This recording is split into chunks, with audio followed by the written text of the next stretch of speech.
근데 그거 전에 분명히 전초 증상이 있어. 내가 느꼈을 거야. 근데 그거를 그냥 방치해버려서 악으로 간 거죠. 그래서 모발이 얇아질 수밖에 없죠. 제가 여태까지 이쪽 일을 하면서 다 샴푸 방법이 틀려요. 그냥 문지르면 되는 거 아니에요? 그러니까 지금 모발이 얇아서 고민한다고 아까 나한테 얘기를 했지.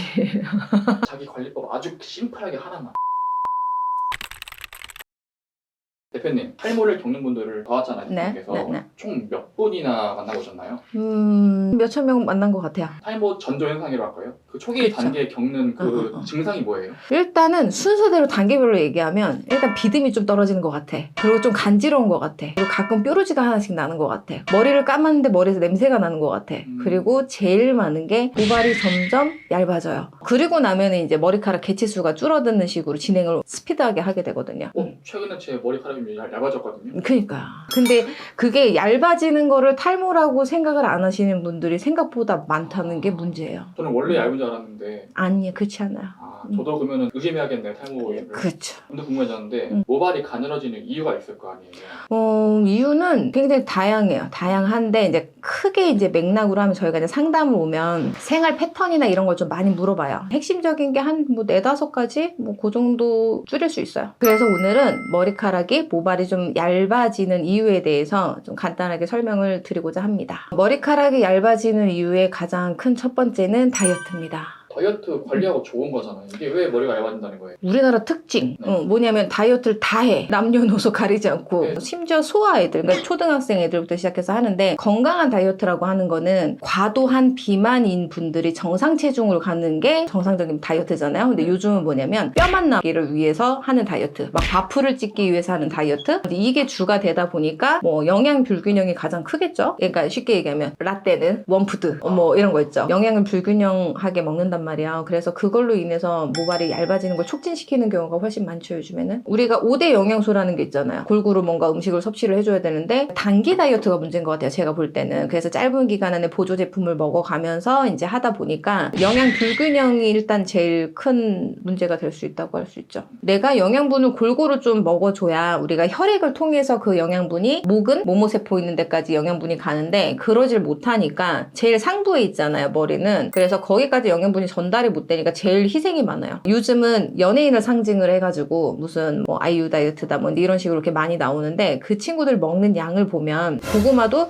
요만하게 생긴 거 3분의 1등분해서 딱 한 입만 먹어요. 그러면 다이어트는 될 수 있어요. 근데 그 영양분이 생명 유지까지만 되는 거지. 그래서 그거를 계속적으로 장기적으로 하다 보면 모발이 많이 푸석해지고 그리고 얇아지고 하는 거를 본인들도 느껴요. 그래서 저희 매장에 보면은 다이어트 후에 들어오신 분들 많아. 몸매는 얻었지만 모발을 잃고 들어오시는 분들이 많아요. 두 번째로는 두피의 모세혈관 노화라고 제목을 제가 지을 수 있을 것 같은데 이유는 뭐냐면 사람은 나이를 먹으면서 세포도 늙고 그 다음에 나이가 점점 먹어가면서 제일 걱정을 많이 하는 게 혈행이에요. 혈액 순환. 그래서 뭐 홈쇼핑 같은 거 보면 한 40, 50대 겨냥해서 나오는 영양제는 다 순환 쪽으로 영양제가 많이 나와요. 그 이유는 뭐냐면 10대 때 20대 때 해가 갈수록 10년 단위로만 잘라도 혈액 순환에 문제가 있다라는 걸 스스로가 많이 느껴요. 그리고 이제 어른 돼서 먹는 음식이라든지 인스턴트 식품이나 뭐 이런 걸 먹다 보니까 혈액이 또 끈적끈적해. 그러니까 혈액도 끈적거리는데 혈관은 또 노화가 와요. 그러면 두피 쪽으로 모세혈관 있는 부분은 많이 붙어요. 그래서 영양분을 골고루 못 받아 먹는 거지. 그 피가 안 가기 때문에 그치, 영양도 안 가는 거다. 전달력이 좀 떨어진다고 보면 돼요. 그리고 세 번째로는 잘못된 생활 습관이 있어요. 요즘에 올바르게 생활하는 사람은 단 한 명도 없다고 보고 있으니까 올바른 생활 습관을 하는 사람은 신생아밖에 없는 것 같아요.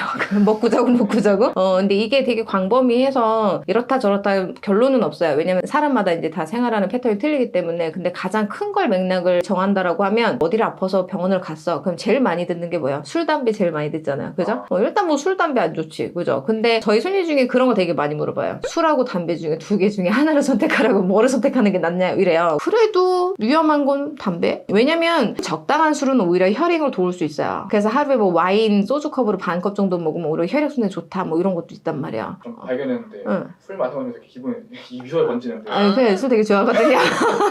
자, 담배를 피게 되면 우리가 니코틴이라든지 뭐 타르 성분들이 있어요. 자, 근데 니코틴이라는 거는 뭐냐면 몸에서 빠져나가기가 힘든 경피독이에요. 그래서 걔가 계속 누적이 돼 있으면은 혈관이 만약에 1cm라고 쳐. 그러면은 장기 흡연을 하신 분들은 점점 이게 니코틴이 쌓이는 거예요. 혈관 내벽에 이렇게 쌓이게 되면 1cm짜리가 0.5가 될 거고 0.5가 0.3이 되겠죠. 그러면은 당연히 혈액 순환이 안 될 거예요. 그럼 혈액 순환이 안 되게 되면 우리가 몸이 직립보행을 하잖아. 그러면 제일 꼭대기에 있는 데가 이제 두피란 말이에요. 거기까지 혈액이 못 올라가요. 아주 기어서 겨우겨우 이제 올라가죠. 근데 그 사이에 이미 얘는 모발 생리주기라는 게 있는데 그게 굉장히 사이클이 바뀌어버릴 수밖에 없어요. 밥을 안 주잖아. 그러면은 애가 밥 먹고 활동을 해야 되는데 밥을 안 주니까 활동을 안 하는 거지. 그러면 을에 안 준다고 생각을 하니까 본인이 자포자기를 할 수밖에 없어요. 그래서 모발이 얇아질 수밖에 없죠. 그러면은 술, 담배 이외에 머리카락을 가늘게 만드는 습관이 더 있나요? 습관 있죠. 머리 잘 안 깎는 거. 이걸 통틀어 얘기하면은 올바르지 않은 샴푸법. 이거는 제가 여태까지 이쪽 일을 하면서 다 샴푸 방법이 틀려요. 그냥 문지르면 되는 거 아니에요? 그러니까 지금 모발이 얇아서 고민한다고 아까 나한테 얘기를 했지.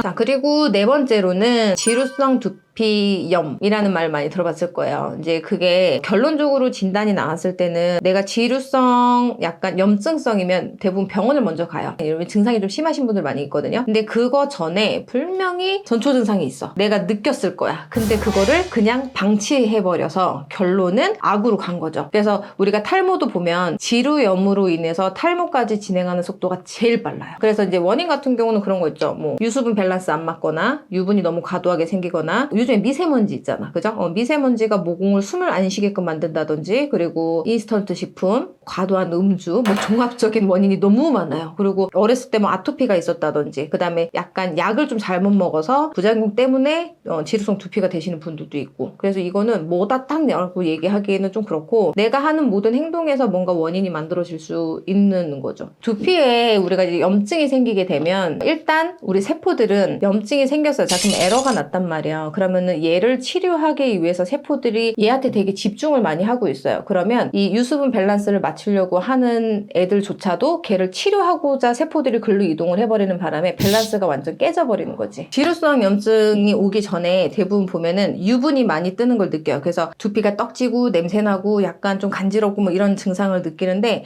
대부분 고객들이 어떤 식으로 하시냐면 일단 샴푸를 바꿔요. 뭐 인터넷 이렇게 뒤져가지고 뭐 가려움에 좋다는 샴푸 아니면은 유분이 많아서 지성용 샴푸 뭐 이런 걸 구매를 해서 쓰시다가 사막화가 되는 거예요. 두피가 굉장히 또 건조해져 버려요. 건조해져 버리니까는 걔가 간지럽기 시작하잖아. 그러면 내가 손톱으로 손으로 이제 긁을 수 있어. 근데 우리 몸 중에서 가장 세균이 많은 데가 어디야? 손이에요. 그래서 얘로 내가 염증의 균이 있는 상태에서 손을 대가지고 내가 많이 만졌어. 간지러워서 막 이렇게 긁었어. 여기서 또 이렇게 긁었어요. 내 머리에서 내 머리로는 균이 옮겨가요. 그래서 또 상처도 생기고 또 상처가 생기게 되면은 약간 노란 그 농처럼 이렇게 생기기도 해요. 그래서 긁게 되면은 증상이 더 악화되니까 그럴 때는 전문의를 찾으십시오. 그럼 염증일 때 응. 자기 관리법 아주 심플하게 하나만. 샴푸법 플러스 근막 마사지. 샴푸도 잘해야 되고 그리고 근막 마사지라고 그래서 염증균을 분산시키는 마사지법이 있어요. 이건 함부로 안 알려줄 거야. 그리고 뭐 스트레스가 뭐 마지막 큰 요소 중에 하나라고 할 수 있어요. 그래서 제가 만약에 몸이 좀 아파요. 그래서 나도 병원을 가. 그러면 제가 선생님한테 물어본단 말이에요. 근데 저 왜 그러는 거야? 물어봐. 그럼 선생님 뭐라 그러게요? 스트레스라고 그러거든요. 그래서 저는 저희 손님들한테 뭐라 하냐면 현대인들은 숨 쉬는 것도 스트레스다라고 얘기를 한단 말이에요. 그래서 이 스트레스를 받게 되면 왜 뭔가에 몸에 문제가 많이 생기냐면 우리가 스트레스를 받아서 신경을 쓴다라고 하면 생기지 말아야 되는 그런 호르몬이 막 분비가 돼서 생겨요. 그러면 세포들을 좀 공격하는, 그러니까 적군이 생기는 거죠. 원래 아군이었는데 스트레스를 받으면 아군이었던 세포들이 치매 걸린다고 생각하면 돼요. 그러면 얘네들은 뭐냐면 나를 자꾸 공격해. 나를 자꾸 공격하니까 나를 더 안 좋게 만들어. 그래서 스트레스로 인해서 생기는 호르몬으로 인해 혈액을 조금 되직하게 만들자, 끈적끈적하게 만드는 원인이 될 수 있어요. 그래서 그것 때문에도 모발이 얇아질 수 있다는 거죠. 하나의 예시를 들자면 상견례자를 갔네. 근데 저 시어머니가 마음에 안 들어. 근데 먹는데 그 앞에서 내가 밥을 먹는데 자꾸 잔소리해. 결혼도 아직 안 했는데. 스트레스를 받게 되면 위 운동이 굉장히 저하가 되면서 위액의 분비가 적군으로 바뀌어요. 그래서 위 벽을 깎아버린단 말이야. 그러면 그걸로 인해서 뭐냐면 내가 먹어준 음식이 흡수를 해주고 각자 좋은 장기로 자기가 이제 가야 되는 영양소들이 막 이제 분비를 해야 되는데 그냥 다 거기서 사멸했다고 보면 돼요. 그래서 스트레스를 받아서 만약에 음식을 제대로 섭취를 못해 그러면 음식을 또 섭취한 게 없으니까 어떻게 돼요? 영양분이 골고루 공급이 안 되겠지? 그러면 결국은 또 모발 쪽에 모근에도 영양이 전달이 안 되겠죠. 예시로 들으니까 되게 이해가 잘 되네요. 아, 그니까 이 좋은 사람하고만 밥 먹어야 된다. 안 그러면 얹혀. 근데 상견례 시어머니시는 경험담인가요? 이거 비밀이야. 그거는 일급 비밀이에요. 제가 이제 오늘 말씀드린 것 중에 핵심 티 포인트를 알려드린다고 하면 기승전결 제가 계속 뭘 얘기를 하죠? 혈액순환이 잘 돼야 된다고. 원인부터 해결을 해야 지금 문제되는 게 개선될 수 있어요. 그래서 일단 영양 공급을 골고루 해야 된다라는 거, 그리고 그 영양 공급을 받은 거에서 혈행에 도움이 될 수 있는 것도 섭취를 해줘야 된다는 거, 그리고 제일 원인적인 건 뭐예요? 혈관 수축시키는 행동을 하면 안 된다는 거. 그것만 조금 숙지를 해주시고 하나씩 루틴을 좀 바꿔가다 보면 내가 언제 머리가 얇아졌지? 이제 이런 식으로 과거사가 될 수 있을 거라고 생각합니다. 너무 좋은 정보 들었는데 솔직히 사람들이 살면서 스트레스, 다이어트, 술, 담배 다 갈 수가 없잖아요. 어떻게 가늘어지는 거 막을 수 없는 거예요? 그래서 내가 있잖아. 전문가를 찾으라고 아까부터 얘기했잖아. 술 끊을 수 없어요. 담배 끊을 수 없어. 그리고 다이어트 포기할 수 없어. 뭐 이러면 어떡해요? 내가 못하는 거, 음식으로 못하는 거를 뭐 관리받으면서 좋아질 수밖에 없겠죠?